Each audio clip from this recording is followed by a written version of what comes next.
Tatasan siya. Ha? O, isa sa sila. Tatasan ng toothpaste Colgate. Alright, so we want to welcome one of our amazing mentors, everyone's mentor. Actually, I'll bring him up to the front. Yeah, bring him on down. Look at him. Walk in the camera. We've got Thursday University Children Ambassador, Social Excellence Degree, 15 years team release, 15 years over 30 years, father of 4, husband to 10. Please welcome Criminal.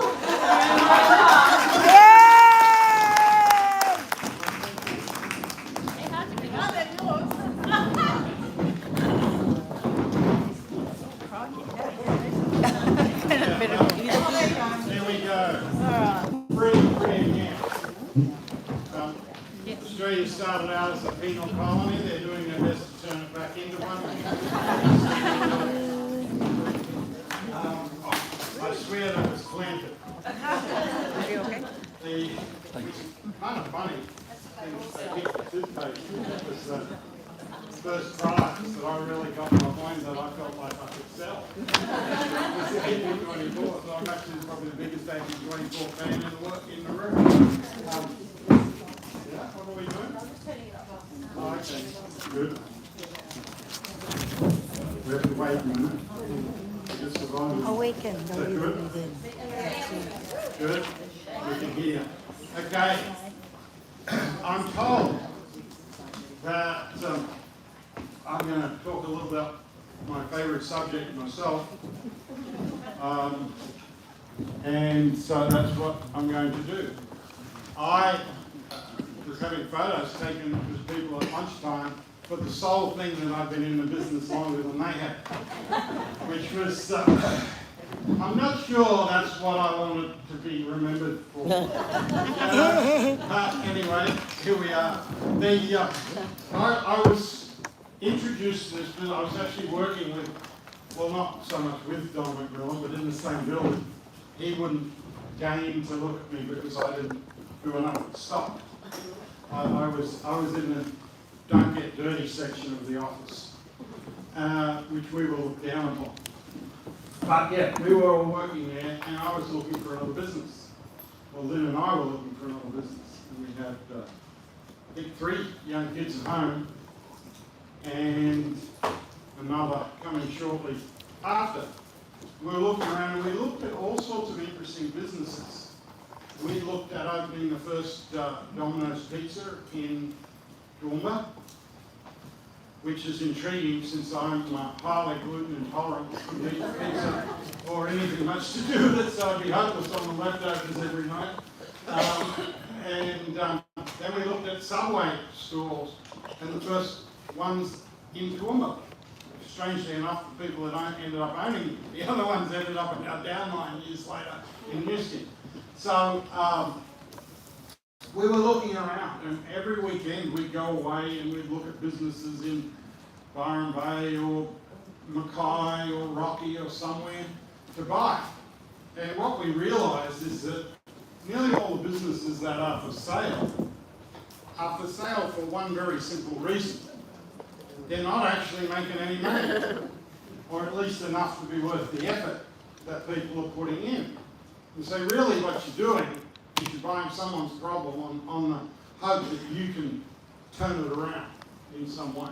And sometimes you can, and sometimes you can't, which is why some businesses keep turning over. About that time, a guy called me up from Canada. Strangely, I talked to him a couple of weeks ago. And his name was Rod, and he started telling me all about Newstead and how great it was, because his mum, who was Australian, had told my mum, my mum had told his mum that I was desperately looking for another business to go into. So when you're, however old I was, 36, that's fairly depressing when your mum's out touting for a job for you, you know? So I was really high up on the winner scale at this point, you know. And elders paid pretty badly. I was totally uninterested when I heard A, was a company called New Skin and they couldn't spell the word new. B, that it had something to do with skincare and I had not a clue about that. And C, that it was network marketing because I knew that wasn't a real business. So I essentially said to this guy, thanks, but no thanks. I was polite because of the family connection, but I couldn't get off that phone fast enough. Somehow, probably my mother again, he had my fax number at home. We had a separate phone fax number for work. And the next morning I get up and this guy has emptied my fax machine of paper. He has sent so much, so it's all on the floor, it's everywhere. And anyone in the room old enough to remember it used to come in rolls, not sheets. And it was just, out there. So I picked it all up, threw it in the car, and I think I had to go a couple hours west of Toowoomba and wait at some little airstrip on the side of the road for some potential property buyers. And while I was sitting there, I started reading this stuff. And it was terrible quality. I mean, everyone in the photos looked like Obama. There was the definition, it was not clear. Right? And so you couldn't really make out who was who in the photos or anything else. But I read it all and I thought, this company's actually doing something. Maybe if they come to Australia, we could do well. Because this guy told me, we'll all be millionaires. And I'm sure he wouldn't lie. And so, I eventually said to him, yeah, I'll buy some of this. What do you do to get started? And he said, well, you buy one of everything. I went, okay. It was a bit easier then. And so, I think it was $500 or $600. Now, this is 30 years ago. So I gave him a credit card and waited for it to come from Canada. So 2 or 3 weeks later, Lynn says, a package came for you today while you're at work. Now, as a guy, I'm expecting maybe not a full pallet load, but a fair hit for $500. And there was a box that's... and I'm like, this creep has ripped me off. No one spends this type of money for this stuff. And so I was yelling and cursing, generally making bad language. And Lynn came downstairs to see why I was scaring the children and polluting their mind. And I said, look at this guy. And she looked at it and she went, how much you pay? I told her. Well, that's not bad. At this moment, a light bulb went on above my head, above my male brain, that says, women spend a lot of money on this stuff. And I realised that stuff in the bathroom with Clarence on it was not $5, $10 a few. I had, honestly, if you asked the guys, I can guarantee you Macmillan didn't have a clue how much Alison was spending on this stuff. And you don't tell us.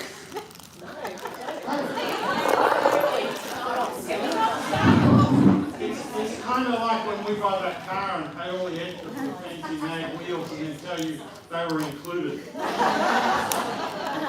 Right? Husbands and wives don't share everything. So, anyway, I got involved and I literally got a couple of baskets and we'd go out to people and lend it to them. Because we weren't in the market, and I'd just say, people who like nice things, maybe they drove a nice car or whatever, and I said, try this. And everyone started coming back to me saying how great it was. So I thought, this might work. When it started, I remember I got all the ladies in the office and they went round to someone's house on Saturday morning and I had about 8 or 9 of them. And I went for 3 hours about how good these products were. And I sold a hand lotion. And I called up my upline Dr. Hung Tai Wong in the States and said, what's happened? And he laughed. He said, he said, oh, that's very good. You do better than me the first time. Taiwanese. Heavy accent Taiwanese. And I'm like, seriously? He said, oh, you can't make any real money selling that stuff. I went, no one told me this before. Okay, so how do you? And he said, well, you got to go out to people, you got to do this, you got to do that. Okay. So I started talking to people. And And most people looked at me like I was an idiot. And I had so many photocopies of stuff, and I had little binders made up, information packs and everything, and I was out there all the time. And just about everyone just pretty much laughed at me. And as Don knows in the office, what are you going to, where's your pink dress? All this stuff I would get. Don wasn't particularly helpful. But his wife was even less helpful, so that sort of balanced out. She used to cut my hair. And she cut all the guys' hair, elders, because we couldn't afford a real hairdresser. And we had to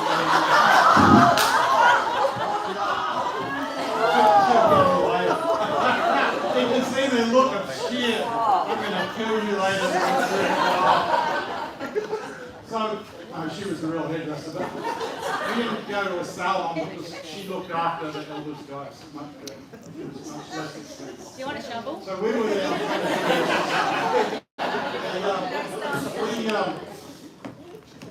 I told her all about it. I told her it was great.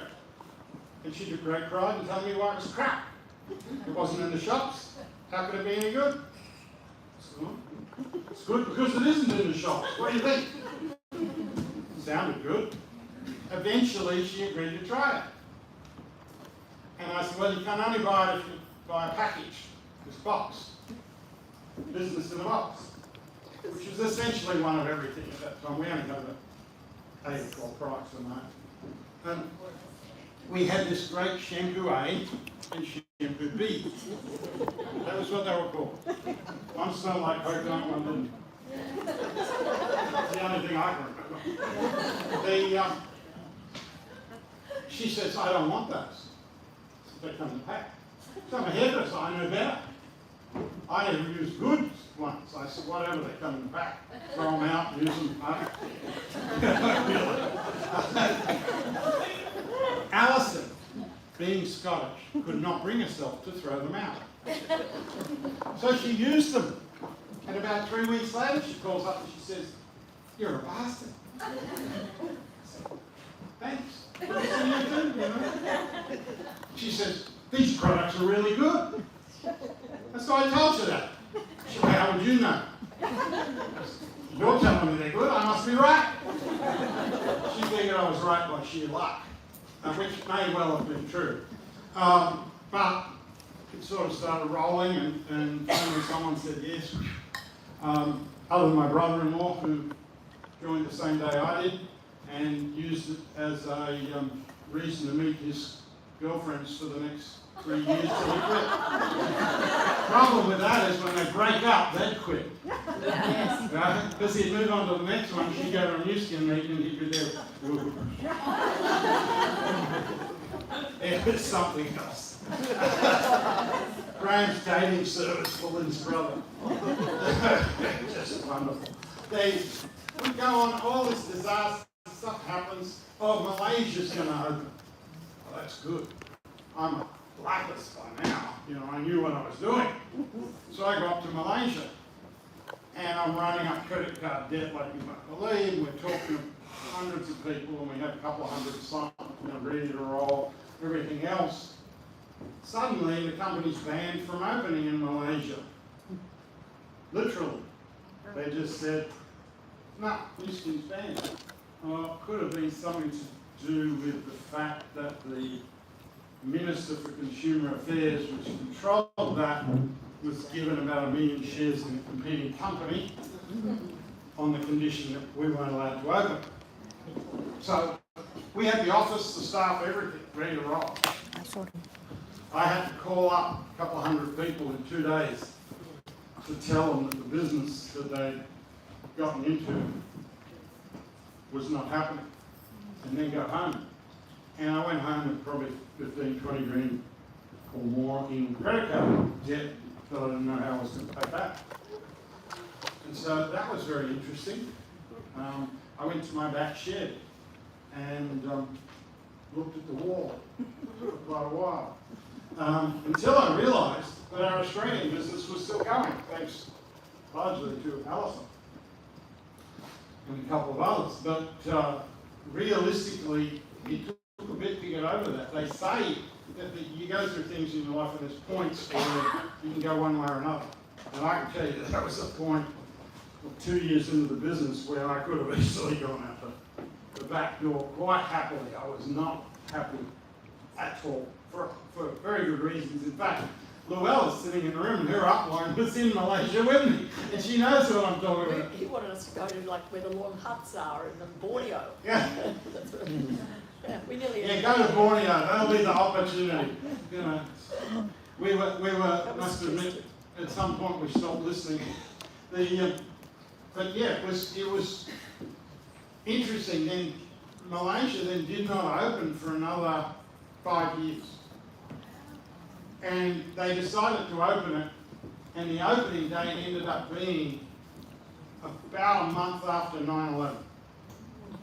So we're going to one of the biggest Muslim countries in Southeast Asia, and Dr. Michael Kornfeld and I are flying up there on Malaysia's air flight 5 days after 9/11. Well, we get on the plane. This is a full commercial Malaysian airliner. I think there was, I don't know, 7 or 8 passengers. No one wanted to go.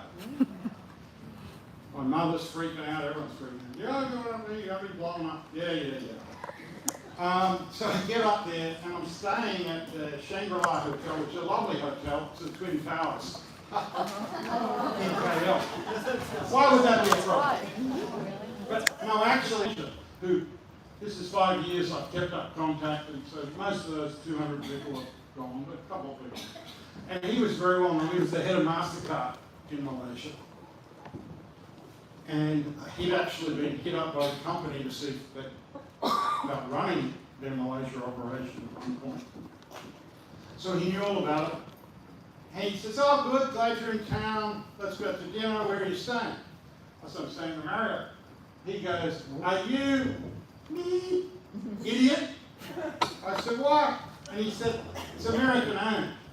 He said, what do you think they'll blow up next? I went, oh, I never thought of that. He said, get your stuff, check out. I'll take you somewhere. And he took me to the Shangri-La. Why do you take me to Shangri-La? It's owned by Hong Kong Chinese, very non-political. So we went there. Some of the adventures you have. I remember renting a room about the size of this in a hotel for several $1,000 to have a launch thing, and everyone's coming and everything else. Basically, no one showed up. There might have been 3 or 4 people who were already in the business, but no guests showed up. No. So I'm out there, and I'm really depressed. And then I get my first check from Malaysia, like the month after, and it's gone up $43,000. Oh. Someone in our downline, several times down, when they only spoke Chinese, was having meetings all over town, and the Chinese community had done really well. Everything I'd done had turned to crap. So sometimes it's not all about what we do ourselves. I had the intention. I could see a vision that it was going to get big, but sometimes our own efforts just fail, you know. And I was sitting in that hotel room really depressed until I saw that email the next day. Suddenly I realised I'm a hero, you know. But I knew I wasn't, because everything was falling apart that I was touching. But my check went up, and it was a real moment to realise this business is not all about you. And that's where we get hung up all the time. We get hung up on what our results are, and what I did, and what now obviously we've got to do stuff, but at some point, if it's building a network, there's others in it. It's not just about you selling product on your own. Obviously there's some of that, but it's not just about that. It's not just about you sponsoring people, because if you complicate it so much that no one else can go out and sponsor people, then you're dependent on your own efforts forever. And that's been some of the challenge for a whole lot of people. When I got into this, I saw and I believed that this company within Australia could become one of the biggest network marketing companies in the country. Well, it's done that. I also believe it'd be doing over $100 million a year. It hasn't done that. It does 80, 90 yet. But we've got in front of us, and people say to me now, you know, some people say, well, why did you put up with all that stuff? Because I had a bigger vision. What I wanted was for this business to give Lynn and I the freedom to do what we wanted, when we wanted. And at the stage with young kids, that was for Lynn to stay home and homeschool the kids, so we didn't have to put them into the system. And for me, largely to do whatever the hell I wanted to do, which is still my goal. I manage it some of the time. But, and to buy a cattle property. And so as soon as we started making more money, that's exactly what I did. And that's a great way to assure you never have spare money ever again. If you think buying a sailboat's a way to get rid of your money, you're an amateur. You know? We'll sit you down and show you how to really get rid of some cash. And you don't even need water. Well, you need some, otherwise the cattle die quickly. But other than small amounts of water, you don't need enough to sail around it. But it's having that. Because I had those pictures big enough, all that stuff that I was talking about, you sort of just go through it. You don't like it. It's still awful. You still feel like crap. But you're still going this direction instead of going, I quit. Whereas, and that goes to what Pauline was talking about before, about goals. And your goals aren't big enough, it won't drive you. You can come up with all the lists you want and everything else, you know, I want better shoes or I want this. And I've had people over the years tell me, all I want is to help with charities, so I want to do nourish the children. You go, okay, I've yet to see one of them stay around like that. Because whilst it's a great goal, it's just not personalised in enough to drive them to get out of bed in the morning and they don't want to put up with things, to miss family events, to miss this, to miss that, to drive. And it really depends what their goal is. And people say, well, why am I more active of late? And I would suggest that there's one major word, and it's prison. Why? Because 20 years ago, when the company released the scanners into the Australian market, I had done an incredible amount of work, A, pushing to get them into this market quicker, and then B, getting the vast majority of the scanners in our group out there scanning. And I always remember trying to scan with the first ones, they were very temperature sensitive, and Andy with blocks of ice and a fan trying to cool the thing down so that it actually worked. And people leaving them in the boot of their car at 40-degree heat. They won't even turn on, the old ones. So there were challenges there, but what I really worked at it for quite a while. And we had a blue diamond under Alison Don named Mike Cornfield. And he worked at it with his wife Annie for a while. Got into a lot of doctors, he was a doctor, got into a lot of doctors' clinics. And it became painfully obvious about 9 to 12 months into it that the scanner is uniquely unsuited for network marketing. It is a complete flop for network marketing. And you go, I've got one, I like it. Yeah, you might like it, I do too. I think it's the most wonderful thing they've ever done. I just don't think it's very good for building a network marketing business because you can't duplicate it. To do anything in network marketing successfully, it's got to be able to duplicate. If McDonald's can't sell you the same burger at 7 o'clock tonight as it can at 9 o'clock, they got a problem. Because one of them will think one's better than the other. So they won't have the satisfaction. Right? So the problem with the scanner was not its readings or anything like that, it's the fact that I couldn't get one. If I told you about it and how exciting it was, and then, so by the way, you go, well, how do I get one so I can build this great business you've told me all about? Well, in 6 months, if you're really nice and you do this and you do that and you look sideways at the sun, we may get you on a list for one. It's not going to, it seems simple now looking back, but at the time it was such a technological, amazing thing that we really were looking past that. And it just never came. I mean, obviously the S3 scanners got so much better and smaller and easier, and they're partially okay. But the problem is they've never had more than 5,000 scanners in the world at any one time, ever.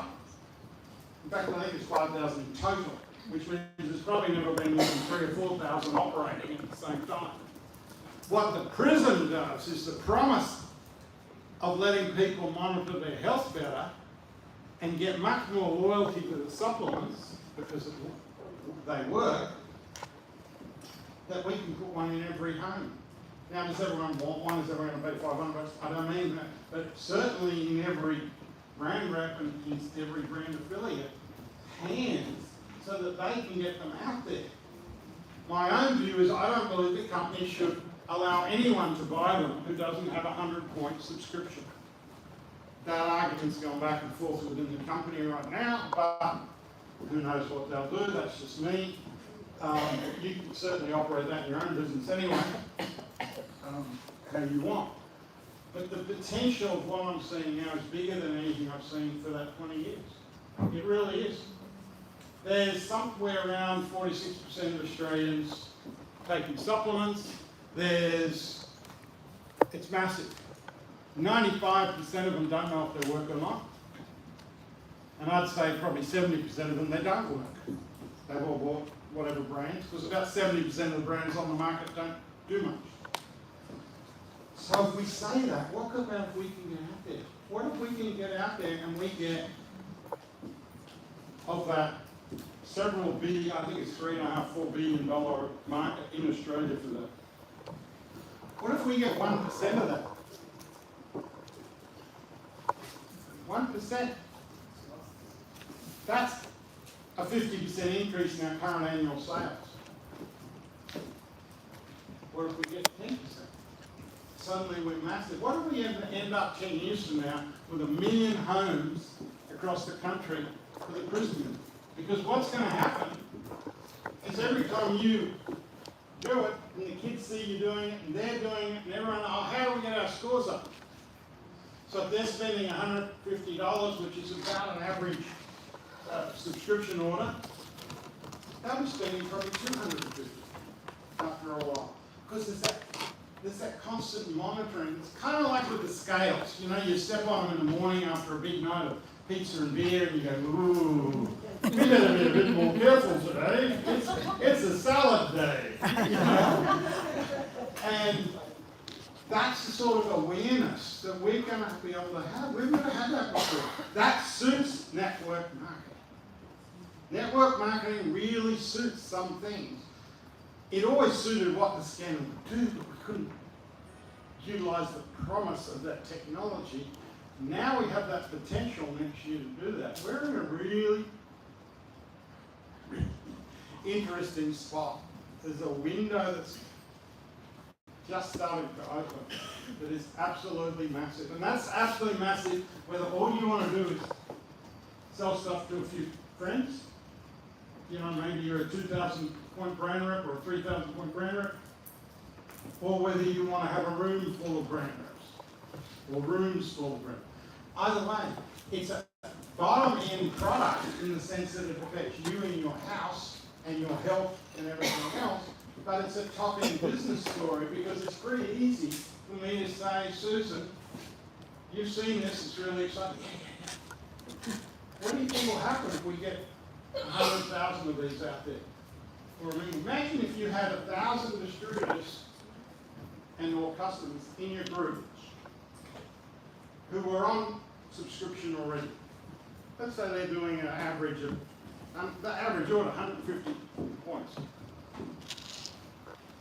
And you introduce PRISM to them and they, over the next year, increase that by 100 each, which is very much reasonable. And I'll say something while I know I'm over time and I'll get off. Is that's 100,000 points a month extra. Without wanting to be personal, but think of the loyalty around it. If you only scan someone once, there's a 22%, I believe it is. If I bring up my little thingamajig here. these are company figures. There's a 20% retention on supplement subscriptions with one scan. If you do 2 scans, in other words, 1 rescan, 42% retention. Wow. The problem is when you've got a scanner that's hard to get to people or everything else, the rescans don't happen. By the way, if you go to 4 or more scans, it only goes up to 55%. It's that second scan makes a huge difference in their loyalty. And that's just that, think about that retention, right? Let's say you've got 1,000 people in your group on subscription, only 20% of them are going to maintain, but with 1 more scan, which is now something you can have in your pocket or your bag, every time you see them, you're going to go to 40% retention. That's massive. The numbers on that, if math bores you, just think double. $1 is good, 2 is better. Think of it like that. But the potential for this is incredible because the rescans are really critical to the success, and that's been a problem with the existing system. So to have a product that's those of us in business can just grab for it's going to be $490, $500 and get out there and start building with, it's the best door opener I've ever seen. And I'm finally this week starting to see some of our social media guys in the States do their first posts ever about Prism, because going from pure social media to that, it's a bit of a thing. But what I would say to anyone who's purely on social, when you're prospecting people, some people are really interested in building a total online business. Some people want a total offline business. Some people like a mix. Prism offers a nice extra because some people want something in their hand. And so it really rounds us out and enables us to have a lot more people come in. Also, a lot of supplements get bought by guys, so you're going to widen the audience. Because without any guys, you've got only 50% of the population. I mean, you may feel you've got the best 50%, but nevertheless, you've got 50%. The other side out there, there's a lot of people interested in business, there's a lot of people interested in supplements. And so it widens that area, even within the house of the distributors. Now, I've gone way over time, so I'm bad, I've lost my other star, I'm done, gone, and dusted. Arrested!